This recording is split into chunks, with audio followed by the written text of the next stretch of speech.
Hello friends, तो आज हम जानेंगे यहाँ पर हमारे इस लेक्चर में लैंड यूज़ पैटर्न के बारे में। लैंड यूज़ पैटर्न क्या होते हैं, कौन कौन से टाइप होते हैं लैंड यूज़ पैटर्न के। Land use patterns are the spatial distribution of land uses in an city और ए रीजन। देखिए, मैं आपको वापस बता देता हूँ। जैसे कोई अपना सिटी का मान लीजिए एरिया है, तो यहाँ पर एज ए टाउन प्लानर हमें डिफरेंट डिफरेंट काम करने पड़ते हैं। जैसे कुछ एरिया हम जो है रेजिडेंशियल के लिए डिसाइड कर सकते हैं, कुछ एरिया जो है हम कमर्शियल के लिए डिसाइड कर सकते हैं, कुछ पर्टिकुलर एरिया जो है वो इंडस्ट्रियल के लिए डिसाइड कर सकते हैं। ठीक है, कुछ एरिया जो है आप एग्रीकल्चर के रूप में आप डिसाइड कर सकते हो। ठीक है, तो ये सारे के सारे हमें उसका लैंड यूज़ पैटर्न को डिसाइड करना पड़ता है। Land use pattern is a crucial for urban planner to make inform decision on land use policies and regulation. तो उसकी हमें पॉलिसीज़ और रेगुलेशन बनाने पड़ते हैं।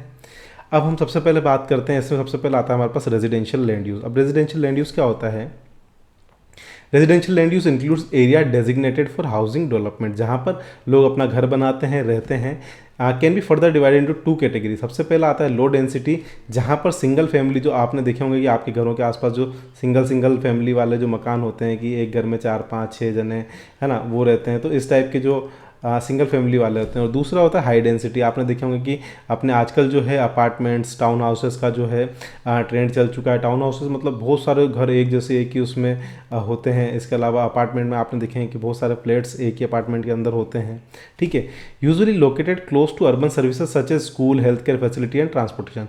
तो जो भी रेजिडेंशियल लैंड यूज़ होता है वो जनरली जो अर्बन सर्विसेज है, फॉर एग्जांपल जैसे स्कूल है, अपना हेल्थ केयर है, फैसिलिटी है, ट्रांसपोर्टेशन फैसिलिटीज़ है, उनके पास में ही हम जनरली बनाते हैं। ठीक है, अब हम बात करते हैं कमर्शियल लैंड यूज़ की। रेजिडेंशियल लैंड यूज़ हो गया। कमर्शियल लैंड यूज़ में जैसे सिटी के अंदर ही आपका जो है कुछ एरिया जो है कमर्शियल लैंड यूज़ के लिए होता है, जहाँ पर बिजनेस और कॉमर्स का काम होता है। Can be further divided into retail, जहाँ पर शॉपिंग सेंटर्स, मॉल वगैरह होते हैं।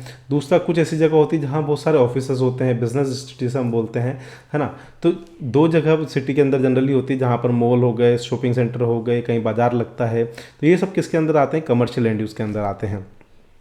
Usually located near residential area और ट्रांसपोर्टेशन हब्स। तो जो मतलब फॉर एग्जांपल से ट्रांसपोर्टेशन हब्स मतलब रेलवे स्टेशन हो गया, आपका बस स्टैंड हो गया, उसके आसपास आपको ये चीज़ें ज़्यादा देखने को मिलेगी।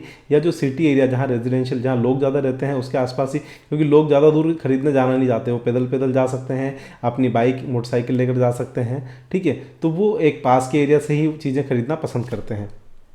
इंडस्ट्रियल लैंड यूज़ की बात करें, industrial land use includes area designated for manufacturing, warehouses and factories. तो आपकी सिटी के अंदर ही एक आपको इंडस्ट्री के लिए जगह देनी होती है, जहाँ पर लोग अपनी manufacturing, warehouses and factories का काम कर सकें।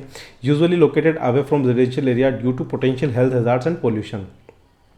जैसा कि आप जानते हैं कि इंडस्ट्रियल एरिया में क्या है कि कई बार कुछ मशीनरी रात रात भर काम करती है, तो वहाँ पर जो है नॉइज़ पोल्यूशन बहुत ज़्यादा हमें देखने को मिलता है। ठीक है, उसके साथ साथ एयर पोल्यूशन, क्योंकि वहाँ बहुत सारे ट्रक जो हैं आते हैं और जाते हैं, इस कारण से एयर पोल्यूशन भी हमें वो देखने को मिलता है। तो वो कहीं ना कहीं रेजिडेंशियल जो लोग रह रहे हैं उनको नुकसान पहुँचा सकता है। तो उस केस के लिए इंडस्ट्रियल लैंड जो है हम थोड़ा सा रेजिडेंशियल एरिया से दूर रखते हैं।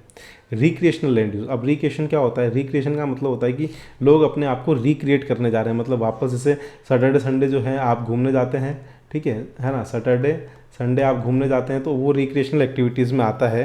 Leisure entertainment purpose can include parks, sports fields, cultural institution such as museum and theatres. तो ये सारे के सारे भी हमें अपनी सिटी के अंदर डेवलप करने होते हैं।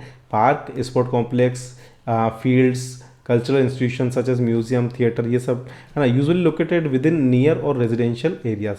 तो या तो रेजिडेंशियल एरिया में ही आप ये चीज़ें डेवलप कर सकते हैं, या उसके आसपास में आप ये चीज़ें डेवलप कर सकते हैं। एग्रीकल्चर लैंड यूज़ की बात करते हैं, ये भी एक टाइप का लैंड यूज़ होता है। Agriculture land use includes areas designated for farming and agriculture, typically located in rural areas but can also exist with in urban areas through community garden and urban forms. तो वैसे तो generally ये जो rural area में ही होते हैं, गांव वाले एरिया में ही हमें एग्रीकल्चर लैंड यूज़ देखने को मिलता है। लेकिन ऐसा हो सकता है कि सिटी के जो कुछ मेन कोर वाला पार्ट है, वहाँ पर कम्युनिटी गार्डन या अर्बन फार्म्स हमें देखने को मिले, तो उस जगह पर भी हम ये चीज़ें एग्रीकल्चर लैंड यूज़ देख सकते हैं। आपने देखा होगा कि एक एग्रीकल्चर लैंड होती है, एक आपकी कन्वर्टेड लैंड होती है। ठीक है, मिक्स्ड यूज़ डेवलपमेंट, आजकल जो सिटीज़ बन रही है या नई सिटी का जो कॉन्सेप्ट आ रहा है वो मिक्स्ड यूज़ डेवलपमेंट में हो रहा है। मतलब जैसे आप बात करते हैं कि आप जैसे एक रेजिडेंशियल, जैसे मल्टी स्टोरी जो बिल्डिंग होती है ना, तो वहाँ पर हमें मिक्स यूज़ डेवलपमेंट हमें देखने को मिलता है। आपने देखा होगा कि ऊपर बहुत सारे लोग रहते हैं और नीचे पूरा का पूरा एक मार्केट टाइप अलग अलग शॉप्स होती है। तो वहीं पर आपके एक छोटा सुपरमार्केट भी हो जाएगा, कुछ केक पेस्ट्री और ऐसी शॉप भी वहाँ पर अवेलेबल हो जाएगी, है ना। पास ही में आपका जो भी कमर्शियल रिक्रूटमेंट होती है वो वहाँ पर हो जाएगी। फर्स्ट और सेकंड फ्लोर जनरली ऑफिसेज के लिए दे दिया जाता है, उसके ऊपर वाला जो है वो रेजिडेंशियल के लिए दे दिया जाता है। तो इस टाइप से आजकल मिक्स्ड यूज़ डेवलपमेंट का ट्रेंड अभी बहुत बढ़ चुका है और आजकल हम लोग इसे ही फॉलो करते हैं। Mixed use neighbourhood that combine residential and commercial land use promote walkability, reduce dependency on cars. तो ये कार के ऊपर डिपेंडेंसी को कम करने के लिए ही हम लोग ऐसा करते हैं, ताकि लोग कार्स कम से कम कार यूज़ करें और पोल्यूशन कम से कम हो। आप मेरा वीडियो यहाँ तक देख रहे हैं और आपने अभी तक चैनल को सब्सक्राइब नहीं किया है तो प्लीज़ सब्सक्राइब कर लीजिए। Understanding land use pattern is crucial for urban planners to make informed decision and land use policies and regulation. A mix of different land use can promote sustainable development and reduce dependency on car. Obviously बात है, अगर हम land use mix land use करेंगे तो car की पे dependency थोड़ी कम हो जाएगी, पोल्यूशन थोड़ा कम होगा।